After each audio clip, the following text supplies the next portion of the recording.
Previously on Crime Adjacent. I told you things would move fast. I rolled into town on Thursday. Margie was taken on Friday and left for dead outside the Palmer house, just hours after the body of Michelle Diaz was discovered at Lake Berryessa. And then, on Saturday morning, Winnie and I finally discovered what the killer had been taking from his victims all of these years. Buttons. On the one hand, great. If we could find those buttons, we would finally know who the killer was. On the other hand, how the hell were we going to do that? Detective Jones has been looking for these buttons for the past 30 years. If she couldn't find them, with the help of the FBI and all of the resources devoted to this case, how the hell were we supposed to? My initial enthusiasm faded. I mean, it was good information to have, don't get me wrong, but it's not like the serial killer is just going to keep these little souvenirs out in the open. As the person who told us this information said, the buttons would be bloody. No doubt. They were cut away from the bodies after the killer stomped up and down on his victims. Blood would be everywhere. You don't just leave those things lying around. They'd be hidden very well. This made me think of two things immediately. One, the image of Dexter's blood slides from the book and TV show, and how he hid them behind his air conditioning unit. A great hiding place, no doubt. I figured the buttons would be squirreled away just like that. My other thought was this: Molly Miller. Inside the Palmer house. I'm not sure if she knew about the buttons. My guess is no. But I had to admit her plan to weasel herself inside that house made sense now. If Daniel Palmer Jr., or even his dad, Sr., was actually the killer, she was perfectly positioned to snoop around and try to find something that would bring them down. I admired her ingenuity, to be honest. She threw herself headfirst into the lion's den, the family she hated more than anyone else, all to bring them down. And what does she get for it? Her mother's in the hospital now, possibly assaulted by one member or another of this very family. That was my next stop that Saturday, the hospital. I thought it was the least I could do to go check on Molly and Margie to see if they needed anything. On the way, something was gnawing at me. The buttons. I had seen this before. Sort of. Here's the story. But first, we've got live shows coming up in Memphis and Nashville before we head west for shows in San Diego. Next year, we're working on something really special, a first for the Crime Adjacent crew. I promise you'll be the first to know all the details when we're ready. Until then, if you're enjoying these shows, please drop a like and review on your favorite app. Honestly, they're always the highlight of my day, and I've been sharing my favorites on Instagram. Hope to see you at a live show, but until then, I'm glad you're here. From San Francisco, this is Crime Adjacent, the never-ending true crime story told weekly. I'm Chase Patrick.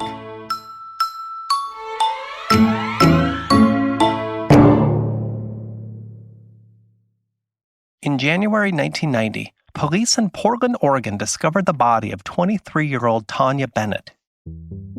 She went missing on January 21st and was discovered the next day. She had been strangled to death, her body abandoned in a wooded area near Columbia Gorge. It's difficult to find solid information about her, personally, other than her relationship to a killer, which happens a lot in true crime, maybe too much. The focus is always on him and body counts, rather than the victims and the people they leave behind. In interviews with 2020, Bennett's family said she had a mental development issue. They said she was happy, compassionate, loved music, trusted people. At the crime scene, her purse was missing, but so was the fly on her jeans. It had been cut away, removed by the killer, perhaps as a trophy. Police had absolutely no idea that one of the most notorious highway serial killers got his start with Tanya Bennett, because tips and whispers soon flooded into the department. My boyfriend did it, a woman claimed. The boyfriend was a notorious bank robber, and the woman said she overheard him talking about the murder in a bar. According to 2020, this woman, Laverne Pavlinac, said her boyfriend, John Sosnovsky, was to blame for the murder. In fact, she discovered odd items in his car. A purse, a slice of denim. It had to be him, she said. Who else would have these items with him but the killer? But the thing is, the items didn't match. The piece of denim she pointed police toward wasn't the same as that sliced away from Bennett's jeans. Okay, fine, Pavlanak said. She knew her boyfriend had committed the murder because she had seen the body herself. In fact, she led investigators to the very scene. And yet, there was just no proof. No incriminating evidence linking Sosnovsky to the murder at all. So police bugged their house, and do you know what they heard?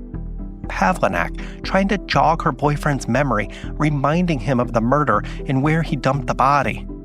But Sosnovsky was steadfast. He didn't know what the hell she was talking about. And so Pavlanak called police again. But this time, she put herself in the crime scene. In fact, she said she knew her boyfriend committed the murder because she, in fact, helped. She said Sosnovsky had sex with Bennett in his car and slid a rope around her neck while Pavlanak pulled. Pavlanak later confessed this very story to her own daughter. That was all enough, apparently, just what police needed. Pavlanak was convicted of murder and sentenced to life, while her boyfriend pleaded no contest in return for taking the death penalty off the table. Although her purse was never found, and although the odd souvenir of sliced denim was never found either, the murder of Tanya Bennett had been solved. But the thing is, it was all made up. Just completely, totally false.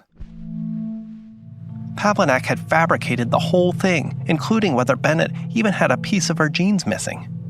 It turns out, Pavlanak was desperate to get away from an abusive boyfriend and was able to cobble together enough details from news and police reports to get, well, close enough. But when the ruse of planted tokens failed, she was willing to throw herself into the mix, admitting to being a killer herself so long as she was able to get away from her boyfriend, even if that meant life in prison for herself. Unbeknownst to investigators, in the time between Pavlanak's false confession and then trial, the real killer was still out there, hunting. From 1990 to 1995, when he was finally captured, Keith Hunter Jesperson killed 8 women from Oregon to Washington to California. Jim McIntyre, the county prosecutor who handled the cases, told 2020 this, quote, "The greatest human tragedy is that Laverne Pavlanak derailed the investigation in 1990, and in 4 years, Keith Jesperson killed more women." It turns out that, like a lot of serial killers, Jesperson followed the news and trial of Pavlanak closely, with befuddlement and a little jealousy. Why on earth was someone else taking credit for his murders? At one point, fed up, he scrawled a confession in a truck stop bathroom in Montana. And then, when that didn't work, he sent letters to the media announcing he was responsible for Bennett's murder and others. Like the Zodiac and BTK and the Son of Sam and the Unabomber, he wanted all the attention and all the credit. He signed these letters with a happy face. And soon, the Oregonian newspaper got into the mix, just like newspapers in Texarkana and Ridgewood. Soon, the killer had a name. The Oregonian dubbed him the Happy Face Killer. Jesperson was captured in 1995 and confessed to Bennett's murder, his first along with hundreds of others, although investigators were only able to link him to 8. As for Pavlanak and Sosnovsky, despite being cleared of the murder, they actually remained in prison. A judge said, "Hey, a jury convicted you of murder, and I can't just wave a magic wand and make that all go away." But in the end, Jesperson knew far too many details about each case. There was no doubt this was not another false confession. So eventually, Pavlanak and Sosnovsky were both released. She walked back into my life as if she'd never left. She begged me to come back to the Half Moon Street. People were disappearing. People like me. I was a cop the last time I stepped into that place. And now I've fallen to the lowest rung on the most rickety ladder in the whole of Los Angeles. A supernatural horror is growing in the pit of this city. It's cut me off from my friends, marked me with an ancient sigil, and taken the only guy I've ever loved out of this world. That's why I'm going back to the Half Moon Street. I'm gonna find out who took those unfortunate souls, and above all, I'm gonna make it stop. Except there's more. But what I need to... And that is where we begin the case of the missing detective. Coming this fall, a new supernatural queer noir mystery from Light Booth Blackout. Listen to Dash wherever you get your podcasts or visit lightboothblackout.com.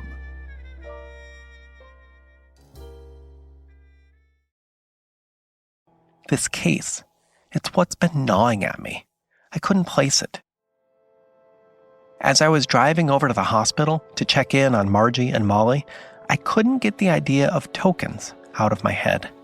The fly from Bennett's jeans, the false confession, the length someone might go to get someone out of their lives, even if that meant putting themselves into the heart of the case, even if that meant risking prison and a life sentence for themselves. I felt bad for Pavlanak in a way, to feel like you have no other option to escape abuse than to put yourself in a murder charge just to get out, to get away. Who would do that? Who could do that? I was approaching the hospital now. It sits on the eastern edge of town, a giant 4-story campus that serves as an emergency room and surgery center on one wing and a general medical office on another. Even from the parking lot, I could see police cars lined up at the front doors and several TV news trucks as well, their microwave antennas ready for live shots. It was madness. I made it through security easily. Molly had called down to her friends there. She was a nurse, remember, she had privileges. It was eerily quiet in the hospital, despite the chaos of news crews and cops outside. I made my way slowly to Margie's room on the 4th floor.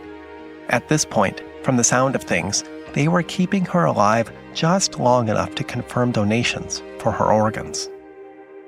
Wait, her organs. The thought stopped me in my tracks. If Margie had really fallen victim to the rest stop killer, there would be no organs to harvest. Tommy and the 2 Bobbies were stomped practically into the ground. But Gary and Margie were different. Gary had been stomped, yes, and so had Margie, but not as bad as Gary, certainly not as bad as Tommy and the 2 Bobbies. Although she was in a coma now, she survived. Many of her organs were intact as well. There were so many tiny differences between the 1990s cases and those of 2023. For one thing, the stomping wasn't as bad as it was in the 90s. And for another, the locations. Gary was found in the valley, just like the others, but Margie was found at the Palmer house. And then there was the stabbing. Neither Tommy nor the 2 Bobbies had been stabbed first. They had all been knocked out with a vicious blow to the back of their heads. Gary and Margie were stabbed with a thin knife, precisely, by someone with medical or hunting knowledge, according to the medical examiner. It looked, to be honest, like a frame job, like something Laverne Pavlanak would have done. It shouldn't have fooled anyone. It looked exactly like someone was trying to either kill off political opponents and blame it on the rest stop killer, or somehow pin the murders on the Palmers themselves by planting a body outside their own front gate. But then, the tokens, the buttons. Pavlanak had essentially made the whole thing up. But here, in Ridgewood, there was hard, actual evidence. Proof that linked the same killer to each murder. Tommy and the 2 Bobbies were all missing their gene buttons. So was Gary, and so was Margie. Detective Jones said it was impossible for anyone but the killer to know about that. It couldn't be faked, no way. And so it had to be the same killer, right? The killer, or a cop, the only other person to know about the buttons. I felt like I was on the verge of a breakthrough somehow when a hand planted itself on my chest. A voice boomed, "Sir, you need to stop right there." It was a Ridgewood police officer, standing guard outside of Margie's door. Why? I wondered. I mean, not to be cruel, but it was already too late for Margie. She needed protection Friday night, not Saturday morning. It's not like the killer was going to break into her room and finish the job, not if he wanted to stay uncaught anyway. The reason became apparent in an instant. The door flung open and City Councilwoman B. Macy reached out an arm and pulled me inside. She said, "It's okay, Ralph. He's with me." Officer Ralph Disney looked me up and down one last time and tipped his head as if tipping a cat. He said, "Yes, ma'am," and went back to his phone and his post outside the door. Inside the room, B whispered, "You're not going to believe this, but he's a Disney adult. With a name like that, you'd expect him to be an actual Disney, but he's not. He's just a fan. I've actually seen him spend $1,000 on old tickets to the original park. I mean, how much are we paying these guys, am I right?" She elbowed me in the gut and winked like we now shared a secret between us. I could see how B. Macy had been elected so many times, dating all the way back to the 90s. She made you feel special, like you were long-lost friends, even in the midst of horror like this. I say horror because it wasn't just B in the room. Margie Miller was on the bed, practically surrounded by machines that beeped and whistled and whirred. Although most of her body and face were covered by either blankets or tubes, you could tell it was Margie because of her hair. Bright red strands flowed out from under the tubes while her body rose and fell rhythmically to the air being pumped in and out of her broken lungs. Molly sat next to her on the bed, holding her mother's hand. She brushed some of the bright red hair away from her face and untangled it from the tubes. Molly kept checking the monitors, the oxygen levels, the heart rate. She fiddled with the pulse ox device on her mother's finger and double-checked all the IV lines. Always the nurse. Usually for others, but now, here she was, making sure her mother was okay. For now, as they waited for that moment when all the organ donees were ready. Her heart was deemed usable and was headed to Omaha, her eyes to Davis, her kidneys to Los Angeles. Portions of her bones and even her skin were going to be used for grafts and cancer treatments. Molly offered a grim smile, but also a proud smile. That's what I would have labeled it. She said, "My mom always said she wanted to be salvaged for parts." B put an arm around Molly's shoulder. That was the Miller family in a nutshell, I learned. Giving back. When I looked back on this case, that was the through line connecting each member of the family. Bob Miller served on the city council and devoted his life to saving the valley when he wasn't traveling the country for work. Margie was a local history teacher, devoting her life to educating the community. And Molly was an emergency room nurse with a passion for helping in the most difficult moments. Honestly, I felt horrible. Guilty, almost. It was Molly who came to Nikki and me. She warned us. The Palmers were up to something. The police were covering it all up. There were secret security goons running all over town in expensive black Lincolns. I'm not a detective or a cop, and I usually come in after everything has settled down, but Molly was desperate when she reached out to us, like Nikki and I were the only people she could turn to. And now, here we were, in a quiet hospital room, waiting for a chain of macabre organ donation paperwork to be assembled before she could pull the plug on her own mother. I'm honestly not sure what I could have done, but I still feel like I let her down. B must have read my mind. She said, "Don't worry, the Palmers will get what's coming to them, greedy, cheap-ass bastards." I liked B. I looked at her in surprise, though. B had been in town for decades. She served on the council. If anyone knew the dirty behind-the-scenes stories about the Palmers, it would be B. Hell, she lived out in the valley at one point with Len. Did she also think the Palmers were involved? I wanted to ask her. But Molly suddenly looked up at her in horror. She said, "B, oh my gosh, how can I not put this together? Gary, and now my mom?" But B knew exactly where she was headed. She hooked a thumb at the door, where Officer Ralph Disney was standing guard just outside, probably also staring at the latest eBay auction on some vintage Disneyana item. B said, "Don't worry. Chief Williams insisted I have a shadow. Wouldn't take no for an answer, even though it puts a real dent in my dating game." Molly chuckled, but I instinctively looked to the window. Beyond the cop cars and media vans, and even a black Lincoln or two in the parking lot, there was a tow truck, just sitting there, pointed towards the building with a good view of the 4th floor. Len. He was just outside, watching. Why? If I couldn't help Molly and her mother out, the least I could do was give them some answers, like, what the hell was Len up to? Was he involved? I tried to make my way around to asking Bea as gently as I could, but she laughed in my face. She said, Len? No, honey. Len wouldn't even wrinkle a tie-dyed shirt. He's a pacifist, through and through. She was sure of it. But what was he doing all around town? The Valley, the press conference, Ridgewood Court, and now the hospital? I've seen him everywhere. What was he up to? Bea placed a hand on my forearm. He's here for me, honey. All these years, Len stayed in the Valley, hoping his summer bride might return. It was sweet in a way, but also sort of creepy.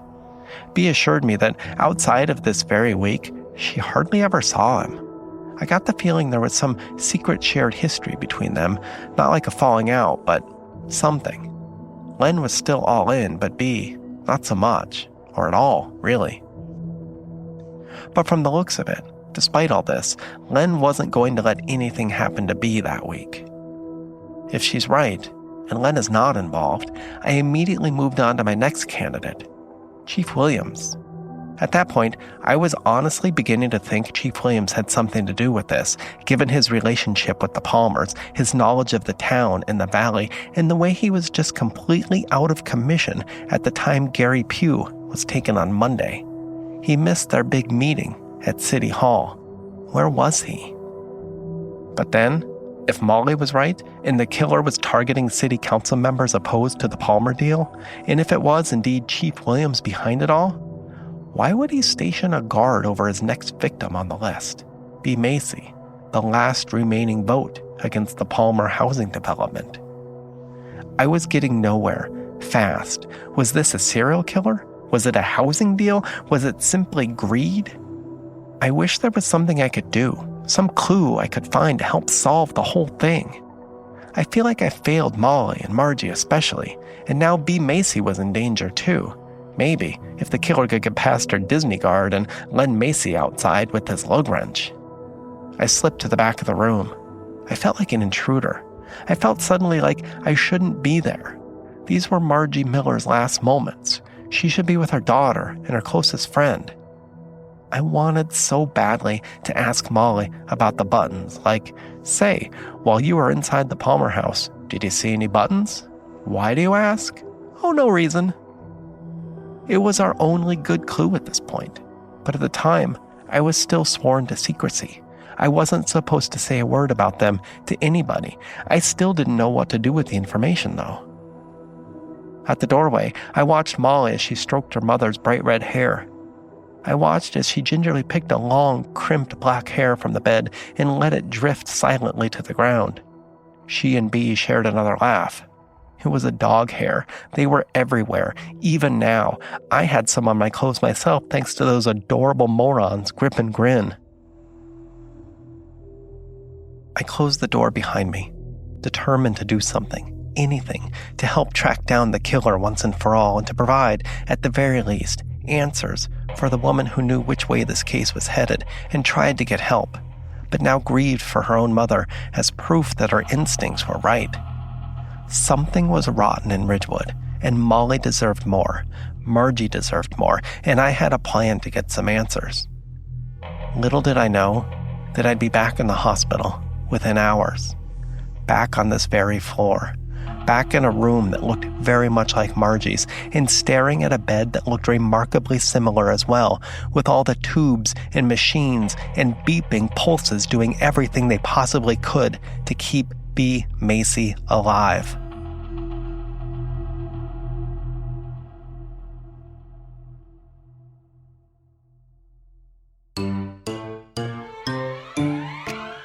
Next time on Crime Adjacent.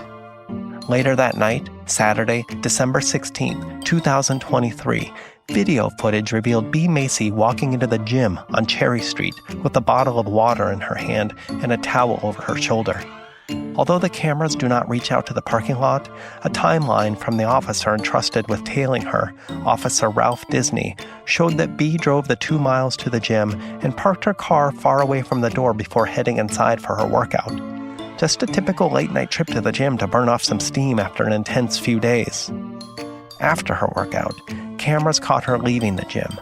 Officer Disney would later write in his report that the parking lot was practically empty. Just him, a few vacant cars, and a tow truck idling not too far away. He never saw it coming. As B made her way to her car, the killer struck for the very last time. If you enjoy these stories and want immediate access to behind-the-scenes content, sign up for free updates and bonus information at our website, crimeadjacent.com, or our Patreon page. Until next time, this is Chase Patrick from San Francisco with a reminder. Stay tuned.